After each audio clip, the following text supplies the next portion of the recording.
দর্শক বন্ধুরা, welcome back to my YouTube channel. বন্ধুরা, আমার ইউটিউব চ্যানেলে আপনাদের সকলকে স্বাগত জানাই। তো চলুন বিভিন্ন স্বনামধন্য পত্র পত্রিকায় প্রকাশিত কয়েকটি বিশেষ খবর দেখে নেওয়া যাক। প্রতিবাদী কলমে প্রকাশিত বিশেষ খবরটি হল মোট মনোনয়ন 10,164টি, 4,541 আসনে বিজেপি একাই প্রার্থী, বিরোধী প্রার্থীদের উপর চাপ শুরু। মনোনয়নপত্র পেশ হল সর্বমোট 10,164টি। তার মধ্যে গ্রাম পঞ্চায়েতে 8,997, পঞ্চায়েত সমিতিতে 783, জেলা পরিষদে 384 মনোনয়নপত্র জমা হয়েছে। শুক্রবার ছিল স্ক্রুটিনি। বেশ কয়েকটি মনোনয়নপত্র বাতিল হয়েছে। আগামী 22 জুলাই মনোনয়নপত্র প্রত্যাহারের শেষ দিন। সেদিন পর্যন্ত হিসাব নিকেশ পাল্টে যাবে। মনোনয়নপত্র প্রত্যাহার করবেন অনেকেই।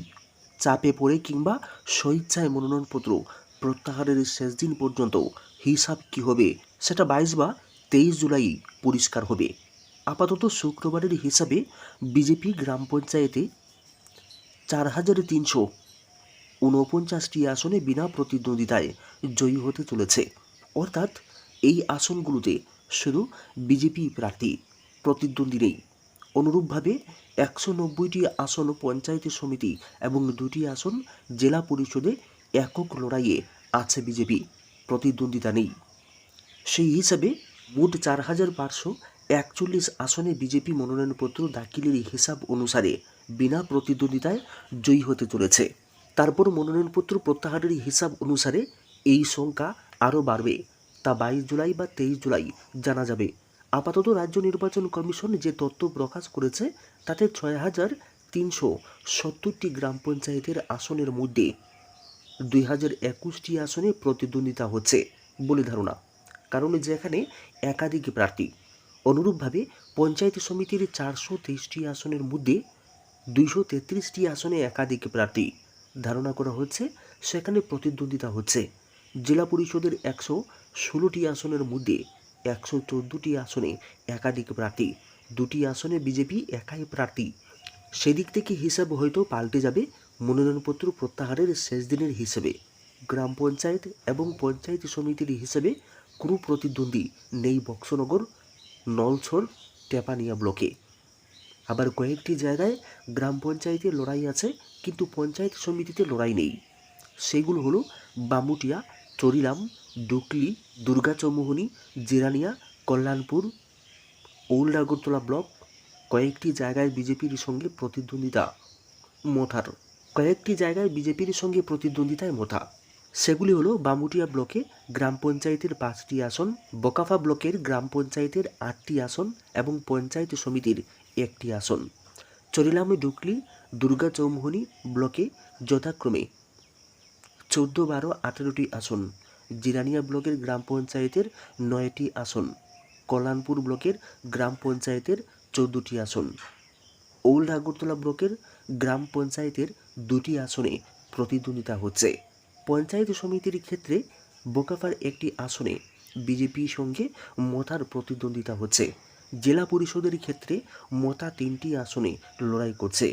এই তথ্য অনুসারে জানা গিয়েছে ধলাই জেলার 2টি জেলা পরিষদের আসনেই বিনা প্রতিদ্বন্দ্বিতায় জয়ী হতে চলেছে ভাজপা প্রার্থী।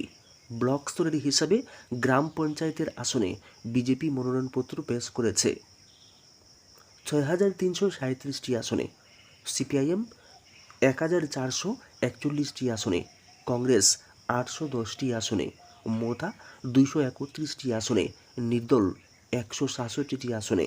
পঞ্চায়েত সমিতির হিসাবে বিজেপি 433টি, সিপিআইএম 205টি, কংগ্রেস 112টি, মথা 15টি, নির্দল 14টি আসনে মনোনয়নপত্র পেশ করেছেন। এখানে উল্লেখ্য, অতিরিক্ত মনোনয়ন প্রত্যাহার করে নেওয়া হবে জেলা পরিষদের হিসাবে। বিজেপি 160টি, সিপিআইএম 115টি, কংগ্রেস 98টি মনোনয়নপত্র পেশ করেছে। আপাতত দৃষ্টিতে এই তথ্য সামনে এলেও 22 জুলাই মনোনয়নপত্র প্রত্যাহারের শেষ দিনে এই ছবি পাল্টে যাবে। বিনা প্রতিদ্বন্দ্বিতায় জয়ীর হিসাব 22 বা 23 জুলাই সামনে আসবে। উল্লেখ্য, গ্রাম পঞ্চায়েতের একক প্রার্থী হিসেবে কদমতলায় 1টি আসন, কালাছড়ায় 78টি আসন, যুবরাজনগরে 18টি আসন রয়েছে, পানিসাগরে 4টি আসন, কুমারঘাটে 24টি আসন, চণ্ডীপুরে 27টি আসন, আমবাসায় 7টি আসন, সালেমায় 71টি আসন, দুর্গা চৌমুহনী ব্লকে 235টি আসন, খোয়াইয়ে 198টি আসন, কল্যাণপুরে 133টি আসন, তেলিয়ামুড়ায় 159টি আসন রয়েছে, মোহনপুরে 172টি আসন, বামুটিয়ায় 222টি আসন, ওল্ড আগরতলায় 169টি আসন, ডুকলিতে 266টি আসন, জিরানিয়ায় 139টি আসন, বিশালগড়ে 334টি আসন, নলছড়ে 215টি আসন, চরিলামে 116টি আসন, মোহনবুগে 55টি আসন রয়েছে, কাঠালিয়ায় 29টি আসন, বক্সনগরে 211টি আসন, মাতাবাড়িতে 237টি আসন, অমরপুরে 25টি আসন, কাকরাবনে 148টি আসন, টেপানিয়ায় 203টি আসন, বোকাফায় 72টি আসন, জোলাইবাড়িতে 148টি আসন, সাতচাঁদে 201টি আসন, পোয়াংবাড়িতে 50টি আসন, ঋষ্যমুখে 134টি আসন, বিসিনগরে 58টি আসন, রাজনগরে 200টি আসন রয়েছে। পঞ্চায়েত সমিতির হিসাবে দুর্গা চৌমুহনী ব্লকে 13তে 13, কল্যাণপুরে 11তে 11, বামুটিয়ায় 13তে 13, ওল্ড আগরতলা 13তে 13, ডুকলিতে 15তে 15, জিরানিয়ায় 11তে 11 বিজেপির প্রার্থী, কোনো প্রতিদ্বন্দ্বী নেই। অনুরূপভাবে চরিলামে 11তে 11, বক্সনগরে 13তে 13, টেপানিয়ায় 13তে 13, রাজনগরে 13তে 13 বিজেপি প্রার্থী। তবে কয়েকটি জায়গায় খুব কম সংখ্যক আসনে একাধিক প্রার্থীর লড়াই আছে। সর্বনিম্ন 1 থেকে 2, 3, 5 আসনেও লড়াই আছে। এই হিসাবে পঞ্চায়েত সমিতি দখল করার ক্ষেত্রে বিজেপি এগিয়ে রয়েছে। আপাত দৃষ্টিতে এই কয়েকটি হিসাব সামনে চলে এসেছে।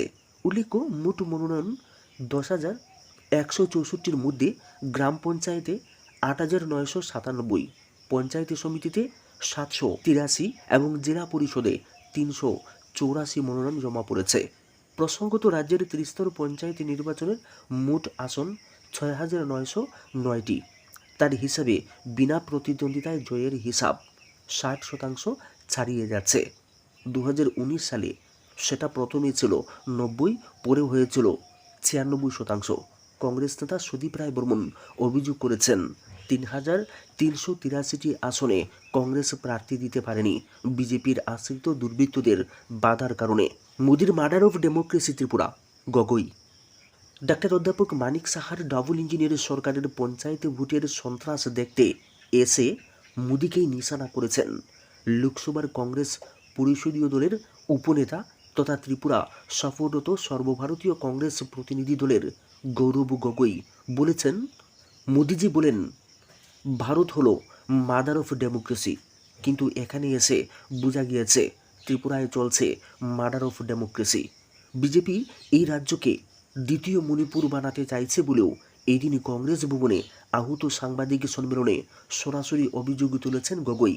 তিনি বলেছেন, আমরা ইনসাফ চাই, এবার লোকসভায় ত্রিপুরা নিয়ে সরব হব। এখানে কংগ্রেস কর্মকর্তারা বাঘের মতো লড়াই করছেন, তাদের সাহস যে অভিনন্দনযোগ্য তা উল্লেখ করে গগৈ বলেছেন, ত্রিপুরায় কী চলছে তা দিল্লিতে বসে থাকা লোকজনেরা ভাবতেও পারছেন না। এই রাজ্যের সার্বিক পরিস্থিতি সম্পর্কে উদ্বিগ্ন কংগ্রেস সভাপতি মল্লিকার্জুন খার্গে এবং লোকসভার বিরোধী দলনেতা রাহুল গান্ধীর কাছে বিস্তারিত তুলে ধরবেন। এদিন এআইসিসির প্রতিনিধি দল উদয়পুর বিশালগড়ের আক্রান্ত কংগ্রেস কর্মীদের বাড়িঘরের পরিদর্শন সহ রাজ্যপালের সঙ্গেও সাক্ষাৎ করেছেন। যেতে চেয়েছিলেন গন্ডাছড়ায়ও, যেখানে জাতি জনজাতির মিলনে ফাটল ধরিয়েছে দুষ্টচক্র, কিন্তু প্রশাসনিক অনুমতি না মেলায় কংগ্রেস প্রতিনিধি দল গন্ডাছড়ায় যেতে পারেননি। কিন্তু গন্ডাছড়ার মানুষের প্রতি সহমর্মিতা জানাতেও ভুলেননি তারা।